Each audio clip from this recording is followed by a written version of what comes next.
안녕하세요. 파이오니어 커피 정다운입니다. 오늘은 커피 이야기이긴 한데 커피 그 자체보다는 조금 다른 요소들에 초점을 맞춰볼까 합니다. 저는 로스터이자 바리스타로서 단순히 맛있는 커피보다는 최적의 소비자 경험을 제공하고 싶습니다. 물론 재료와 로스팅, 추출은 상당히 중요합니다. 하지만 최종 경험은 맛과 함께 따라오는 부수적인 서비스 요인들도 큰 영향을 미칩니다. 예를 들면 싱글 커피를 소개할 때 단순히 노트들만 그냥 읊어주는 것보다 소비자가 어떤 것을 좋아하는지 취향을 물은 다음에 커피를 골라주거나 몇 번의 대화 턴을 통해 그 소비자에게 가장 최적의 커피를 소개해 줄 수도 있죠. 또는 커피와 함께 큐레이션 카드를 같이 제공한다거나 물을 같이 제공한다거나 음료를 제공할 때 간단히 커피 향미를 같이 소개해 준다면 소비자들은 단순히 맛있다 뿐만 아니라 만족스럽다 라는 경험을 받을 겁니다. 사실 개인적으로는 우수한 품질의 생두보다는 이러한 스토리텔링이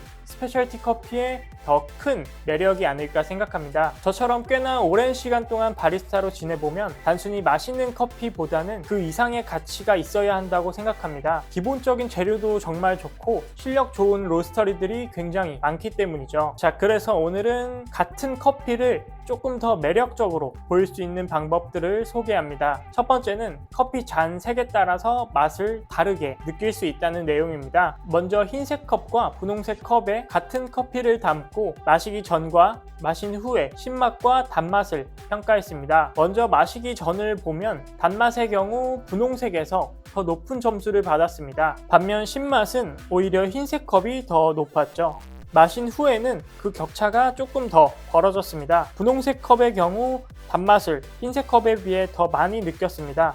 산미의 경우도 이전과 마찬가지로 흰색 컵에서 더 새콤하다고 느꼈죠. 그리고 조금 더 나아가서 분홍색, 흰색, 그린색, 옐로색 컵에 따라서 맛이 어떻게 변하는지 비교했습니다. 사용한 커피는 브라질과 케냐였는데 재밌게도 커피 컵 색에 따라서 맛을 다르게 느꼈고 그 변화 역시 커피 종류에 따라서 달랐습니다. 브라질 커피의 경우 단맛은 분홍색에서 가장 높았고 전체적인 선호도도 핑크색 잔에서 더 우수했습니다. 반면 케냐는 노란색 잔에서 가장 단맛을 좋게 느꼈고 분홍색 잔에서 신맛을 가장 강하게 느꼈습니다. 이런 결과들을 보면 우리가 느끼는 맛은 미각과 후각뿐만 아니라 시각 정보가 큰 역할을 한다는 것을 보여주죠. 만약 내가 좀 특별한 커피를 준비했다던가 아니면 소비자 경험을 위해 특별한 프로그램을 준비했다면 커피 잔색 또한 고려 대상이 될 수 있습니다. 그리고 또 중요한 내용이 하나 있는데요. 전체적인 선호도는 내 예상과 실질 괴리가 더 적었을 때 좋았습니다. 무슨 말이냐면 시각 정보를 토대로 판단한 그 커피가 마신 후에도 내 예상과 비슷하다면 더 만족감을 느낀다는 얘기고요. 내 예상과 너무 빗나가면 덜 만족스럽다고 느낀다는 결과입니다. 보시는 그림과 같이 케냐 단맛의 경우 예상했던 단맛보다 마신 후에 단맛이 더 낮고 그 차이가 커질수록 전체적인 선호도가 감소했습니다. 따라서 커피를 주문받을 때 단순히 노트가 아닌 그 커피에 대한 어떤 맛의 강도를 말씀해 주신다면 조금 더 극적인 경험을 제공할 수도 있습니다. 저 같은 경우에는 산미 있는 커피들은 주문 전에 산미가 제법 있다고 말을 해드리는 편입니다. 또 다음은 많은 스페셜티 커피숍과 집에서도 충분히 활용할 수 있는 방법입니다. 바로 컵 모양에 따른 맛 변화인데요. 커피는 1000여 개가 넘는 화합물로 인해 굉장히 역동적이고 다채로운 향미를 즐길 수 있습니다. 특히 따스한 커피의 경우 온도 때문에 이러한 향의 역할이 더 크죠. 저자들은 다음 3가지 모양 컵에 따라서 신맛과 단맛, 아로마, 전체적인 선호도가 어떻게 변하는지 비교했습니다. 산미와 단맛의 경우 스플릿 잔에서 더 높은 점수를 얻었고 아로마의 경우 확실히 입구가 좁아지는 잔에서 더 높은 점수를 받았습니다. 사실 이 부분은 모두가 예상할 수 있는 부분입니다. 향이 분산되는 것보다 한쪽으로 모아지는 게 후각을 자극하기에 더 유리하기 때문이죠. 크르브와 팀 웬들보에서 이러한 형태들의 잔을 판매하고 있는 것을 볼 수 있습니다. 자, 그럼 이런 거는 커피 전문가들이나 구분할 수 있는 거 아니냐라고 할 수 있는데요.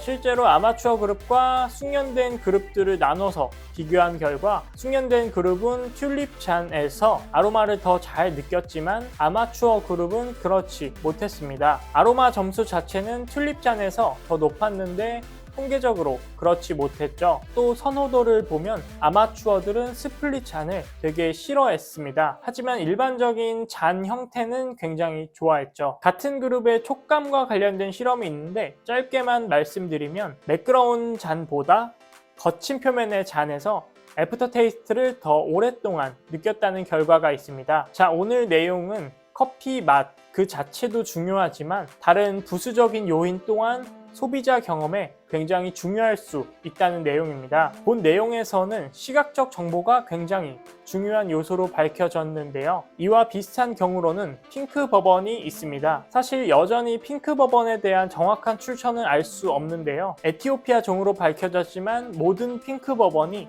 에티오피아 종이라고 단정 지을 수도 없습니다. 또 핑크 버번이라는 이름과 핑크색이 주는 이미지 같은 사전 정보가 핑크 버번을 더 특별하게 만들었다고 생각합니다. 자, 저는 언제나 맛있는 커피를 넘어 기억에 남는 커피를 제공하겠습니다. 오늘 영상은 여기까지입니다. 감사합니다.